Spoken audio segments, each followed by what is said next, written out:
Hey, hi everyone, welcome back to another new video. আজকে আমরা explore করব এমন একটা জায়গা যাকে প্রাচ্যের অক্সফোর্ডও বলা হয়ে থাকে।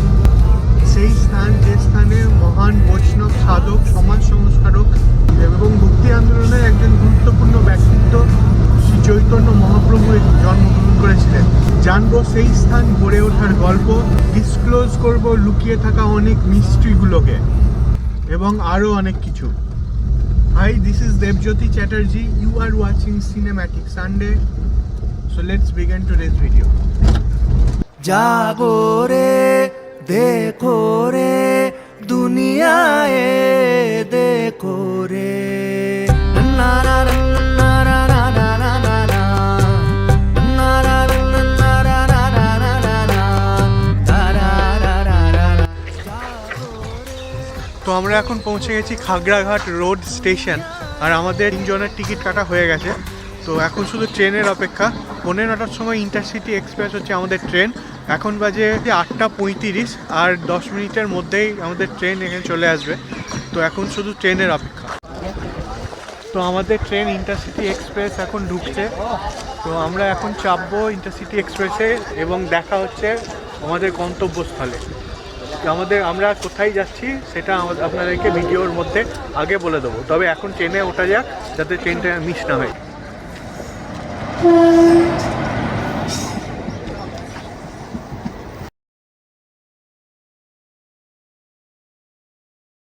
তো আমরা পৌঁছে গেছি নবদ্বীপ ধাম স্টেশনে। তো এরপর আমাদের এখানে অটো বা টোটো কিছু একটা করতে হবে। আমাদের প্রথমে আমরা হোটেলে উঠবো সে জন্য। আর আপনারা ঠিকই ধরেছেন, আমাদের আজকের ডেস্টিনেশন হচ্ছে নবদ্বীপ, যেটি শ্রী গৌরাঙ্গের জন্মস্থানও বটে। এছাড়াও যাকে প্রাচ্যের অক্সফোর্ডও বলা হয়ে থাকে। তো ভিডিওটা দেখতে থাকুন, যে সমস্ত ডিটেলসগুলো সরলভাবে আপনাদের সামনে তুলে ধরবো। তো আজকের ভিডিওটা চলুন এগিয়ে নিয়ে যাওয়া। নবদ্বীপ, যাকে নবদ্বীপ বলা হতো এনসেন্টলি নদিয়া, ভারতের পশ্চিমবঙ্গ রাজ্যের নদিয়া জেলার একটি ঐতিহ্যবাহী শহর। It is regarded as a holy place by Hindus. Nabadwip Dham স্টেশনে নামার পরে আপনারা যদি 1 নম্বর প্ল্যাটফর্মের দিকে আসেন, তাহলে সেখানে অনেক টোটো, অটো, রিক্সা এগুলো সমস্ত দাঁড়িয়ে রয়েছে দেখতে পাবেন। আপনারা যে কোনো একটা করে আপনাদের নিজস্ব গন্তব্যস্থলে পৌঁছে যেতে পারেন।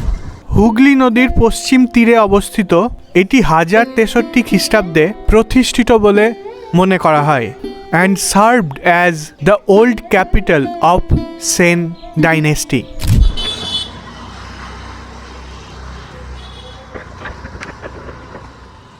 তো আমরা এখন যেখানে আছি এই এলাকাটার নাম হচ্ছে দেয়ারাপাড়া। তো আমরা উঠেছি এখানে একটি হোটেলটার নাম হচ্ছে বালাজি গেস্ট হাউস। তো আমি এই হোটেলের নাম্বার আর ডেসক্রিপশান দিয়ে দেবো। যদি আপনারা এই অঞ্চলে থাকেন তাহলে এই হোটেলটাই আপনারা যেতে পারেন। আপনাদের 700-800-র মধ্যে আপনারা রুম পাবেন।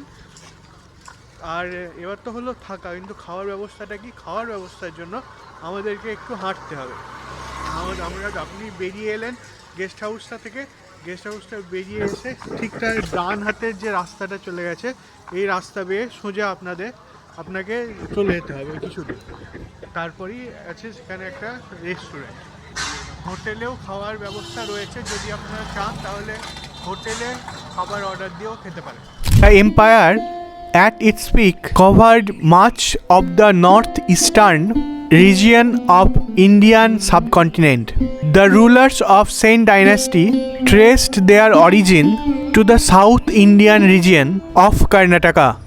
Many who follow Gaudiya Vaishnavism visit Navadvip to celebrate the auspicious birthday day of Sri Mahaprabhu, which as per lunar calculations occurs on Falguni Purnima. এই দিনটি সাধারণত গৌড় পূর্ণিমা নামে পরিচিত।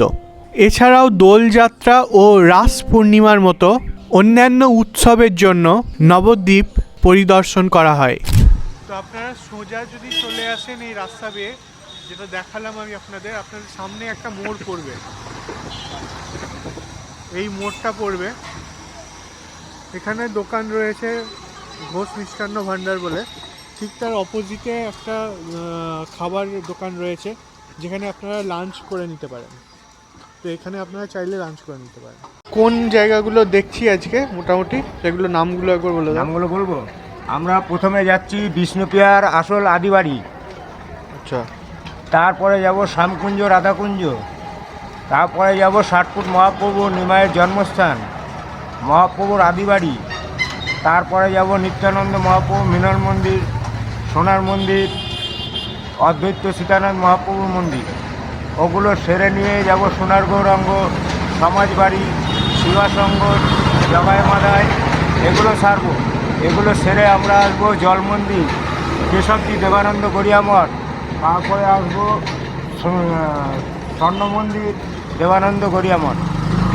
আচ্ছা, এরকম পরম্পর দেখাবো, তার মাঝখানে দু একটা যদি আরও সময় পেয়ে যায়। দুপুর গড়িয়ে প্রায় বিকেল হতে চললো, এখন বাজে 3:30, আর আমরা এবার বেরিয়েছি বিভিন্ন যে ট্যুরিস্ট স্পটসগুলোকে আমরা ঘুরে বেড়াবো এবার। তো এখন আমরা নবদ্বীপের নগর পরিক্রমায় বেরিয়েছি।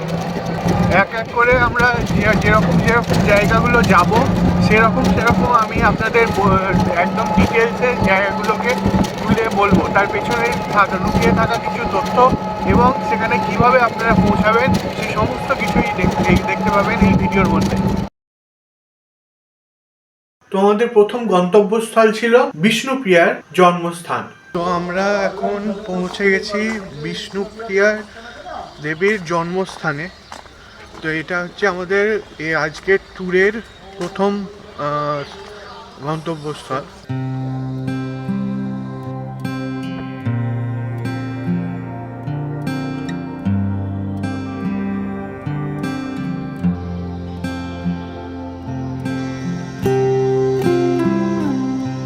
আমাদের এর পরের ডেস্টিনেশন ছিল শ্যামকুণ্ড ও রাধাকুণ্ড।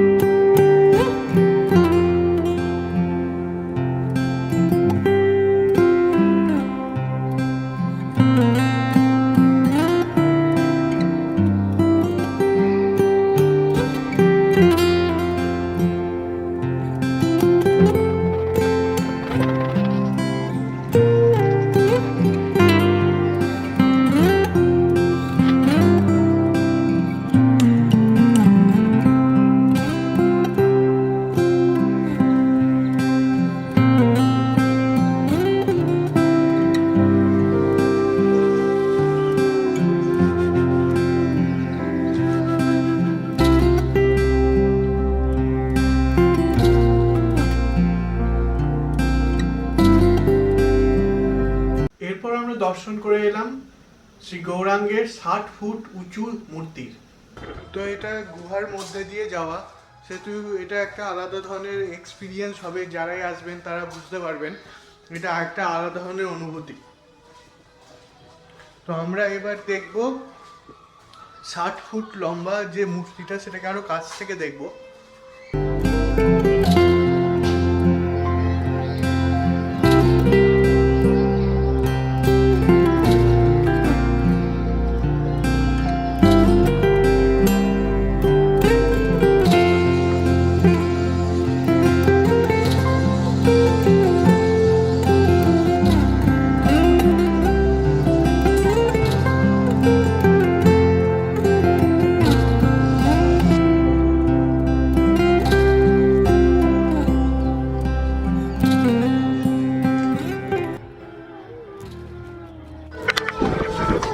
জায়গাটা অপূর্ব সুন্দর। আমি আজকে এলাম, আপনারা অবশ্যই আসুন এবং এনজয় করুন দৃশ্যগুলোকে।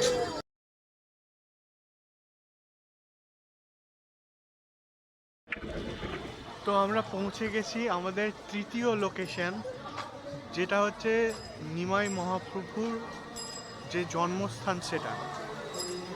তো আমরা এখন গেটের ভেতরে ঢুকছি।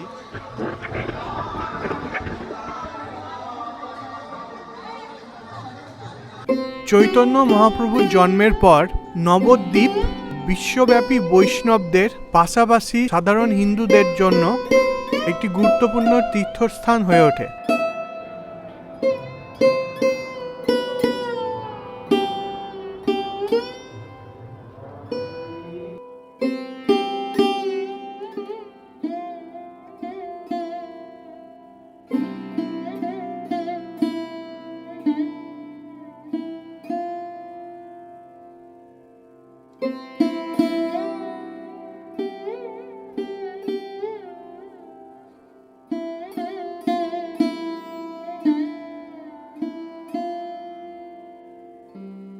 আমাদের এর পরের ডেস্টিনেশন বা ধামেশ্বর শ্রী শ্রী গৌরাঙ্গ মহাপ্রভু শ্রী মন্দির।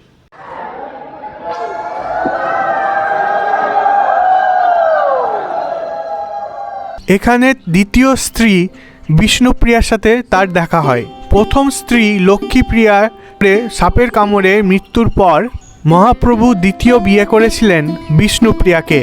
সন্ন্যাস গ্রহণের পর তিনি একবার এই স্থানে এসেছিলেন। তো যখন বিষ্ণুপ্রিয়া তিনি ছুটে এসে মহাপ্রভুর চরণে প্রণাম করতে গিয়েছিলেন, তো তিনি যখন মহাপ্রভুকে মাথা নত করে প্রণাম করছিলেন, তারপর উঠে দেখেন যে সেখানে আর মহাপ্রভু নেই। মহাপ্রভু তার চরণ যুগল রেখে গেছিলেন বিষ্ণুপ্রিয়ার জন্য।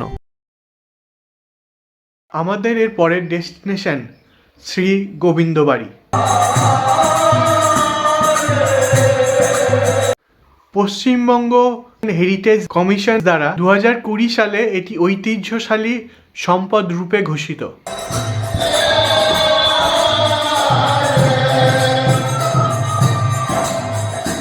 আমাদের এর পরের ডেস্টিনেশন জল মন্দির। তো এখন আমরা পৌঁছে গেছি জল মন্দির। এবার আমরা জল মন্দির এক্সপ্লোর করব। তো আমার পাশে এটা হচ্ছে একটা আশ্রম, আর এই দূরে এটা হচ্ছে জল মন্দির। আর এখানে আপনারা চাইলে, এখানে অনেক হরিণ আছে, আপনারা চাইলে তাদেরকে খাবার দিতে পারেন। আপনারা গেটের সামনেই অনেকে ওখানে বিক্রি করছে, তো আপনারা সেটা নিয়ে এখানে খেতে দিতে পারেন।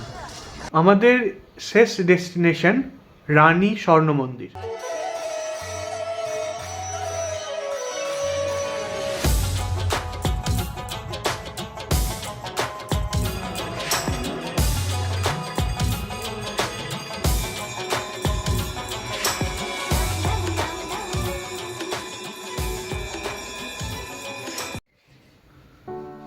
সকালবেলায় উঠে নবদ্বীপ পৌঁছানো, নগর পরিক্রমা করে বাড়ি ফেরা, এটিই ছিল আজকের আমার ভ্লগ।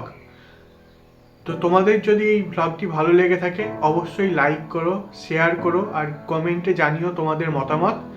দেখা হচ্ছে একটা নতুন ভিডিওতে, থাকবে একটা নতুন জায়গা, নতুন গল্প, থাকবো আমি, আপনারা থাকছেন। তো দেখা হচ্ছে পরের ভিডিওতে। ততক্ষণের জন্য ধন্যবাদ।